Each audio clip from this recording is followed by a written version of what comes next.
하나님의 말씀 로마서 14장 1절에서 12절 말씀 제가 공부하겠습니다. 믿음이 연약한 자를 너희가 받되 그의 의견을 비판하지 말라. 어떤 사람은 모든 것을 먹을 만한 믿음이 있고 믿음이 연약한 자는 채소만 먹느니라. 먹는 자는 먹지 않는 자를 업신이 여기지 말고 먹지 않는 자는 먹는 자를 비판하지 말라. 이는 하나님이 그를 받으셨습니다. 남의 하인을 비판하는 너는 누구냐? 그가 서 있는 것이나 넘어지는 것이 자기 주인에게 있음에 그가 세움을 받으리니 이는 그를 세우시는 권능이 주께 있음이라. 어떤 사람은 이 날을 저날보다 낮게 여기고 어떤 사람은 모든 날을 같게 여기나니 각각 자기 마음으로 확정할지니라. 나를 중히 여기는 자도 주를 위하여 중히 여기고 먹는 자도 주를 위하여 먹으니 이는 하나님께 감사하며 먹지 않는 자도 주를 위하여 먹지 아니하며 하나님께 감사하느니라.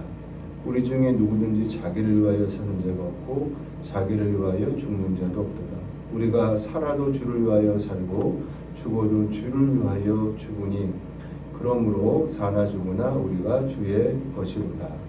이를 위하여 그리스도께서 죽었다가 다시 살아나셨으니 곧 죽은 자와 산 자의 주가 되려 하심이라. 네가 어찌하여 네 형제를 비판하느냐? 어찌하여 내 형제를 업신이 여기느냐? 우리가 다 하나님의 심판대 앞에 서리라. 기록되었을 때 주께서 이르시되 내가 살았노니 모든 무릎이 내게 꿇을 것이요 모든 혀가 하나님께 자백하리라 하였느니라. 그러므로 우리 각 사람이 자기 일을 하나님께 짓고 하리라. 아멘. 하나님은 중심을 보십니다. 그러나 우리 사람은 외모를 봅니다. 무엇을 보느냐에 따라서 평가가 달라지게 되겠죠. 하나님은 마음의 동기를 먼저 보시고 사람은 눈에 보이는 것, 조건이나 형식을 먼저 본다는 이야기입니다. 그래서 우리는 하나님의 시선으로 보는 것을 배워야 됩니다. 내 시선의 한계를 인정할 수 있어야 되고 하나님의 시선으로 바라보는 훈련을 해야 되는 것이죠. 고넬료와 베드로의 만남이 이 이야기를 잘 보여주고 있습니다. 베드로는 홀로 의인이었고 고넬료는 하나님께 인정받는 이방인이었지만은 그러나 베드로는 쉽게 고넬료를 인정하려고 하지 않습니다. 그러나 고집을 꺾고 고넬료 가정에 갔을 때 그가 얼마나 준비된 하나님의 사람이었는지를 비로소 알게 됩니다. 나아만 장군의 이야기도 마찬가지입니다. 문둥병에 걸렸던 나아만 장군이 이스라엘 소녀, 포로로 끌려온 이스라엘 소녀의 이야기를 듣고 고침을 받기 위해서 나아가는 과정 속에서 내 생각과는 다른 일들이 많이 벌어집니다. 문둥병을 치유받기까지 내 생각을 이겨내야 되는 과정이 있었다라고 하는 것이죠. 비록 이스라엘 소녀는 포로로 이끌려온 몸이었지만은 하나님에 대해서 마음이 상하지 않았기 때문에 그가 나아만 장군에게 나을 길을 제시할 수 있는, 복음을 제시할 수 있는 그런 사람이었다라고 하는 것이 우리에게는 중요합니다. 고린도후서 5장 16절 말씀에 그러므로 우리가 이제부터는 어떤 사람도 육체를 따라 알지 아니하노라라고 말씀하고 있어요. 여기서 육체를 따라 알지 아니한다라는 말씀은 겉모습이나 세상 기준대로 알지 않는다라고 하는 그런 이야기죠. 눈에 보이는 조건이나 형식에 따라서 세상 사람의 관점으로 바라보기보다는 중심을 보시는 하나님의 기준에 맞춰서 내가 사람을 보겠다라고 하는 그런 다짐이 되는 것입니다. 오늘 말씀은 공동체와 연관된 말씀이고 공동체 안에는 갈등이 항상 존재하죠. 그 갈등의 원인이 무엇인가를 말씀하고 있어요. 차이를 틀림으로 규정하는 태도, 거기에서부터 갈등이 시작된다라고 하는 것이죠. 차이는 틀린 것이 아니라 다만 다른 것뿐인데 다른 것을 틀리다라고 말하기 때문에 갈등이 생긴다라고 하는 것이죠. 중요한 것은 옳고 그름을 따지는 인간의 그 한계를 우리가 인정할 수 있어야 되겠습니다. 탕자형이 왜 분노했습니까? 아버지는 탕자를 바라볼 때 아버지의 마음으로 대했어요. 그러나 탕자 형에게는 아버지의 마음보다는 형제로서의 비교의식이 있었기 때문에 분노한 것을 우리가 알 수 있습니다. 요나는 하나님이 니느웨 사람을 구원하시는 것을 분노했습니다. 그가 물고기 속에 들어가서 연단을 받은 이유이지만은 그러나 하나님이 하시는 일을 못마땅하게 여겼다라고 하는 것입니다. 베드로는 예수님의 수제자였고 또 예수님에게 온전한 신앙 고백을 해서 칭찬도 받은 그런 사람이 베드로였습니다. 그러나 정작 예수님께서 십자가를 지신다고 하자 그렇게는 못합니다. 그래서 예수님에게 꾸중을 듣게 됩니다. 네가 하나님의 영광보다는 사람의 영광을 먼저 생각하는 거다. 단호하게 예수님은 사탄아 뒤로 물러나라 이렇게 단호하게 말씀하시는 것을 보게 되는 것이죠.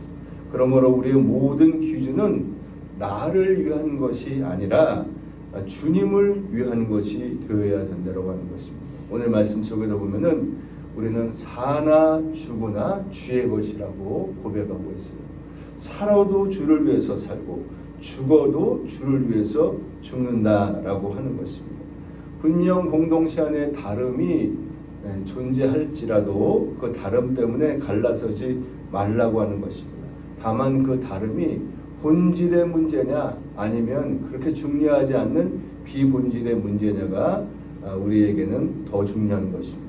본질에 있어서는 일치를 봐야 되는 것이죠. 예수님이 그리스도라고 하는 것은 본질입니다. 거기에 대해서 다른 의견을 우리가 수용해서는 안 되는 거죠. 일치되어야 되는 것입니다. 그러나 비본질에는 자유를 나아가서 모든 것에는 사랑을 가지고 판단하는 것이 우리 그리스도인들이 해야 될 일이라고 말씀하고 있습니다.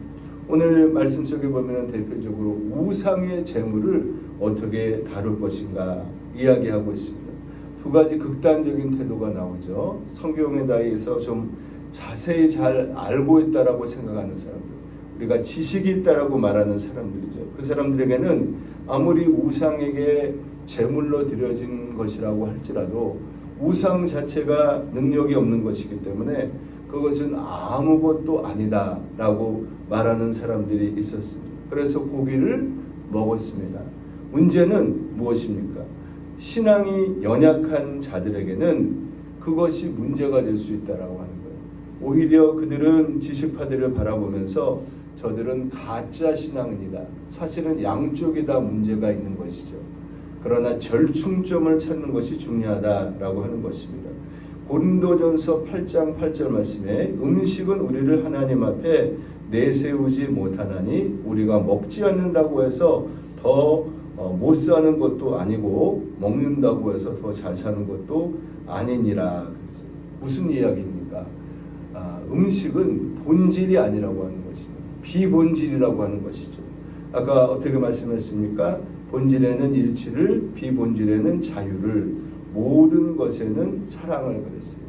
먹는다고 해서 고기 먹는다고 해서 비판받을 일도 아니고 안 먹는다라고 해서 비판받을 일도 아니다. 자유의 영역이다라고 하는 것이죠.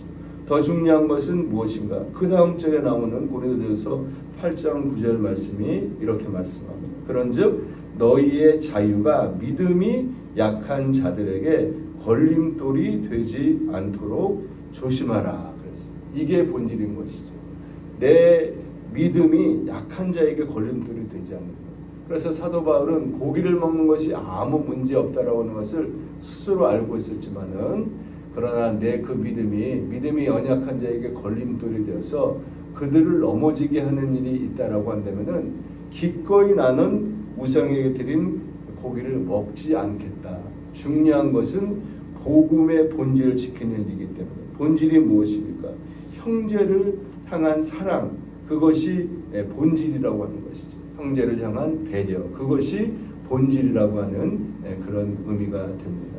그래서 우리가 비본질적인 것에 대해서는 자유를 허용하지만은 그러나 본질을 위해서는 아무리 나의 자유라고 할지라도 그 자유를 사도 바울처럼 제한할 수 있어야 된다라고 하는 것입니다.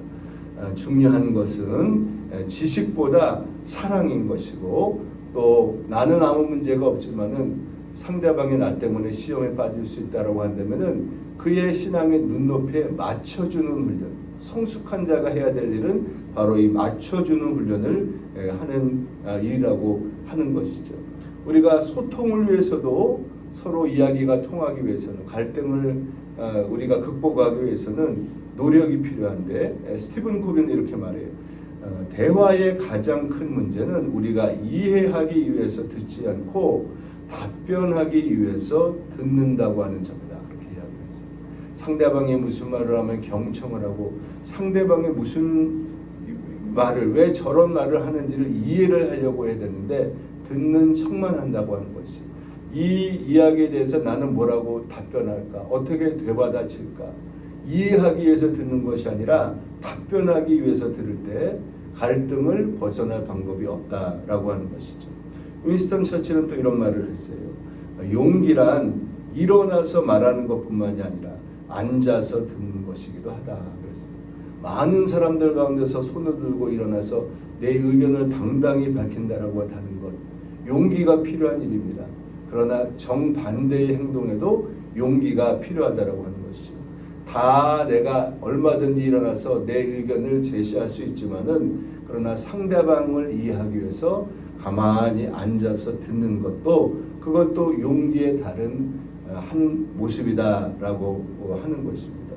중요한 것은 우리의 영적 위치가 어디냐라고 하는 것입니다. 우리는 주인이 아니다 종이라고 하는 것이죠.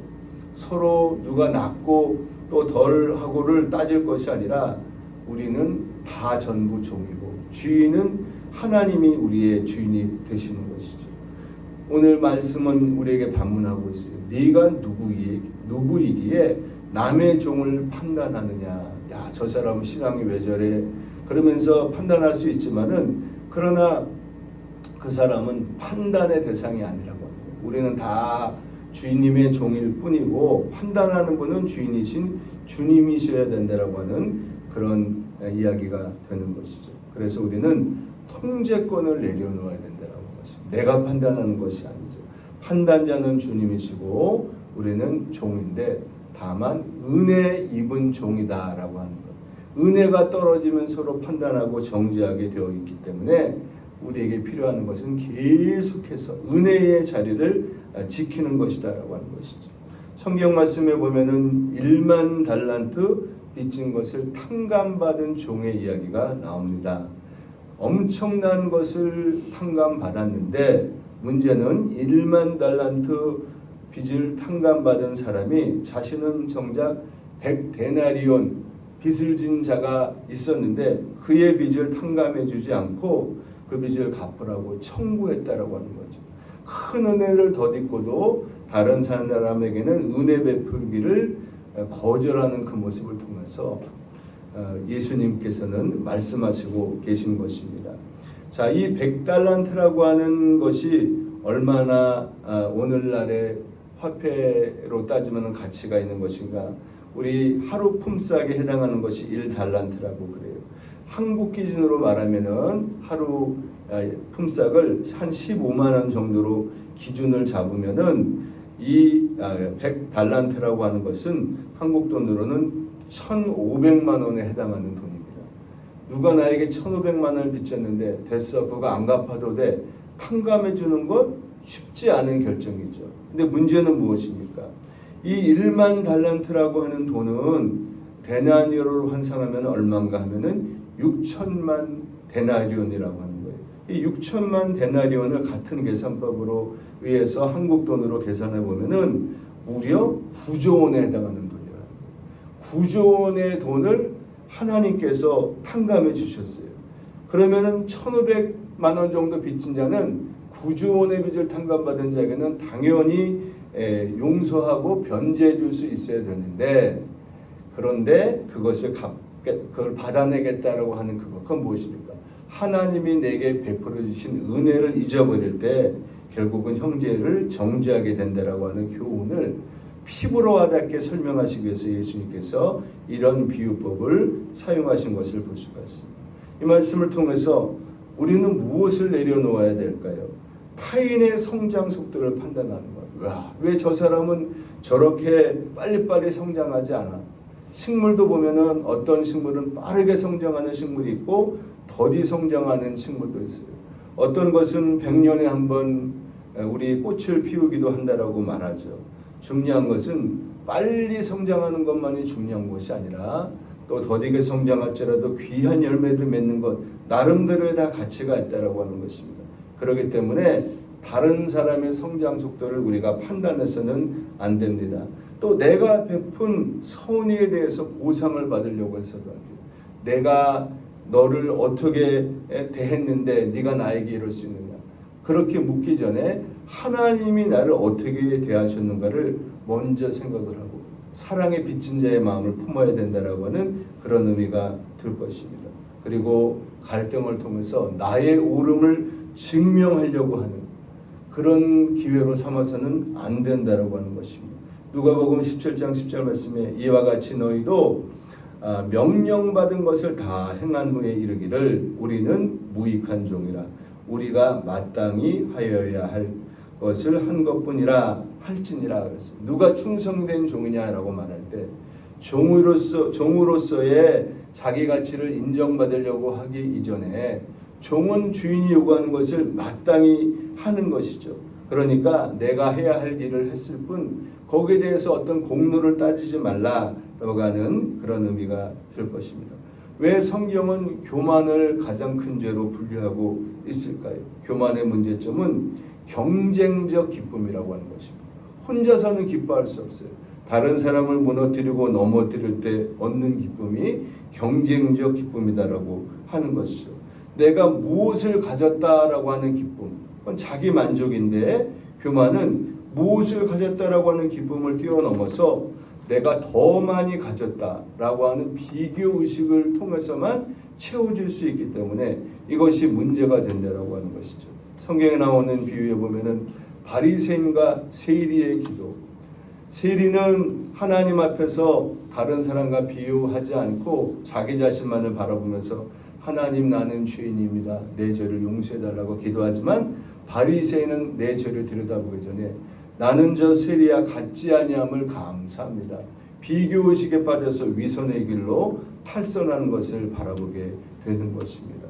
사람들은 자신의 잘못에 대해서는 후합니다. 그래서 어쩔 수 없는 환경이었고 상황이었다라고 환경과 상황 탓을 합니다. 그러나 타인의 잘못에 대해서는 그 사람의 원래 인성이 그렇고 성격이 원래 그렇다. 환경과 상황보다는 그 사람의 됨됨이를 꼬집는다라고 하는 것이죠. 자기에게는 적용하지 않는 잣대를 들이댄다라고 하는 것입니다. 존 칼빈은 이렇게 말합니다. 교만은 다른 사람들을 내려다 보느라고 너무 바빠서 자기 위에 계신 하나님을 영원히 바라보지 못하게 만드는 영적 맹인 상태다 그랬어요. 교만은 영적 맹인 상태다. 나를 바라보지 못해서 하나님을 바라보지 못하게 하는 그것이 바로 교만의 문제점이라고 적나라하게 지적하고 있는 것입니다. 그러므로 성숙한 신앙 공동체는 판단을 뛰어넘어야 돼요. 그리고 그 판단의 에너지를 사랑에 쏟아내야 됩니다. 사랑으로 연결시켜라 말씀하고 있습니다. 참된 성숙은 무엇을 많이 아는 지식의 양에 비례하는 것이 아니라 얼마나 깊이 사랑하느냐. 사랑의 깊이로서 참된 성숙을 드러낼 수 있다라고 하는 의미가 되는 것이죠. 우리는 판단자로 부름을 받은 것이 아니라 세워주는 자로 부름을 받았다라고 하는 것입니다. 세워준다라고 하는 의미가 원어로는 오이코도메오라고 하는 말입니다. 오이코도메오라고 하는 말인데 그 의미는 건물을 건축한다, 집을 짓는다라고 하는 말입니다. 자, 이 말씀이 로마서 14장 19절 말씀에 보면은 그러므로 우리가 화평의 일과 서로 덕을 세우는 일을 힘쓰나니 여기서 덕을 세운다라고 할 때 바로 이 표현이 오이코도메오라고 하는 말, 집을 짓는다, 우리 건물을 건축한다라고 하는 말이죠. 덕을 세우면은 무너졌던 사람도 다시 일어날 수 있어요. 그러나 지적하면은 섰던 사람도 무너져 내릴 수밖에 없다라고 하는 것입니다. 이렇게 덕을 세우는 사람이 성경에 대표적으로 어떤 인물이 있었을까요? 바나바가 그런 사람이었습니다. 그에게는 위로의 아들이라고 하는 별명이 항상 붙어 다녔어요. 영어 성경에는 보면은 Son of Encouragement라고 되어 있어요. 낙심했던 자들을 힘을 북돋아서 새 호흡을 할 수 있게 만들어주는 사람, 그것이 바로 바나바였다라고 하는 것입니다. 바울이 회심할 때도 이 바나바의 이름이 등장을 합니다. 그래서 회심해서 신앙의 복음의 길을 잘 걸어갈 수 있도록 도와주는 사람, 바울과 마가가 또 복음을 전하다가 서로 갈등이 있었을 때 마가를 변호해 줬던 역할을 했던 사람도 바로 바나바라고 성경은 말씀하고 있어요. 이만큼 위로하는 일, 서로 세워주는 일이 중요하다라고 하는 것이죠. 헬리나우에는 참된 영적 성숙은 내가 남보다 더 나은 종이 되는 것이 아니다라고 말해요. 나아가서 내가 얼마나 큰 은혜의 빚을 진 작은 종인지를 매일 깨달아가는 과정이다 그랬어요. 시간이 지나가면 지나갈수록 성경 속에 보면 사도 바울의 고백은 무엇입니까? 하나님 앞에서, 은혜 앞에서 점점 작아져 간다라고 하는 것이죠. 그래서 그는 점점 작아져서 죄인 중에 내가 괴순이라, 내가 가장 나쁜 사람입니다. I am the worst, 이렇게 표현하고 있는 것을 보게 되는 것입니다. 내가 더 나은 종이라고 우리가 생각하고 있다라고 한다면은 그건 착각에 지나지 않는 것이고, 우리는 빚을 지은 더 작은 종인 것을 깨달아 알게 될 때에 비로소 하나님 앞에서 온전한 역할을 감당할 수 있다라고 하는 것이죠. 우리 사도행전 6장 말씀에 보면은 히브리파 유대인 과부들이 있었는데 히브리파 출신의 유대인들이 있었고 헬라파 출신의 또 유대인 과부들이 있었습니다. 그런데 히브리파 출신의 유대인 그 과부들이 기득권을 가지고 구제받는 일에서 먼저 혜택을 입다가 보니까 그것 때문에 교회 안에 갈등이 생기고 문제가 생기게 되었습니다. 그 문제의 원인을 제거하는 방법이 참 놀랍습니다. 이때 이제 일곱 집사가 등장하게 되죠. 성경에 보면 일곱 집사의 이름이 쭉 나열되어 있는데 그 이름 하나하나를 분석하면 공통점이 나온다고 합니다. 어떤 공통점인가? 다 일곱 사람 모두가 헬라파 유대인이라고 하는 것이죠. 히브리파 유대인은 한 명도 포함되어 있지 않고 전원 7명을 다 헬라파 출신의 우리 유대인, 헬라파 출신의 우리 유대인으로 그렇게 교체했다라고 하는 것입니다. 이 태도는 무엇입니까? 이건 어쩌다가 일어난 해프닝이야. 단순히 사건을 해결하기 위해서 일하지 않고 왜 이런 문제가 일어나느냐, 뿌리를 살피는 거죠. 본질을 살피는 것이죠. 그리고 제2의 제3의 이런 문제가 일어나지 않기 위해서는 어떻게 되는가를 파악하는 것입니다. 단순히 원망을 피해 가려고 하지 않고 서로 존중해주고 세워주기 위한 방법을 찾은 것이 헬라파 출신의 일곱 집사를 세운 일이라고 그렇게 말씀하고 있어요. 그 결과로서 우리 초대교회는 축복을 받습니다. 사도행전 6장 7절 말씀에 보면은 그 결과로 나타난 일들을 이렇게 기록하고 있습니다. 하나님의 말씀이 점점 왕성하여 예루살렘에 있는 제자의 수가 더 심히 많아지고 허다한 제사장의 무리도 이 도에 복종하니라 그랬어요. 문제를 본질적으로 해결하려고 했기 때문에 그냥 단순히 우리가 보이는 문제만을 그렇게 봉합하듯이 급하게 해결하려고 하지 않고 온전히 본질적인 해결력을 하려고 할 때 하나님이 기뻐하시는 일이 되었고 하나님의 말씀이 점점 더 왕성하게 역사하는 교회 공동체가 되었다라고 하는 것입니다.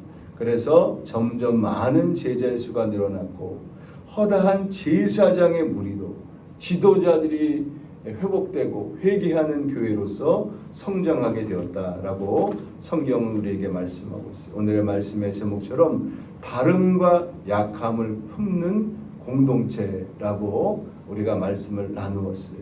다른 것은 틀린 것이 아니다라고 하는 것입니다. 우리 모두는 다 약한 것입니다. 약할 때가 강하다고 성경은 말씀하고 있습니다. 나의 강함을 통해서, 약한 자를 통해서 나의 강함을 인정받으려고 하기보다는 나의 약함을 통해서 오히려 그리스도의 강함이 나에게 임하는 은혜를 맛보는 것이 진정 우리에게는 유익이고 교회가 건강하게 서갈 수 있는 비결이라고 성경은 우리에게 분명히 말씀하고 있습니다. 우리 교회가 이런 은혜와 축복을 누리게 되기를 소원합니다. 기도드리겠습니다. 하나님 아버지 감사합니다. 이 땅에 많은 나라가 있고 많은 민족이 있는 가운데 다 다르고 언어도 다르고 생각도 다르지만은 그러나 하나님 안에서 하나 되게 하신 것을 감사합니다. 다른 이유만 찾아서 하나 될 수 없음의 이유를 확증하는 그런 불행한 교회가 되지 않게 도와주시옵시고, 하나님 안에서 주도 하나요, 믿음도 하나요, 성령도 하나요, 하나님도 하나이시라고 고백을 하면서 평안에 맺는 줄로 하나 되는 복되고 아름다운 뉴욕 동부교회 되게 하여 주시옵소서. 감사와 찬양을 주께 돌리며 예수님의 이름으로 기도드립니다. 아멘.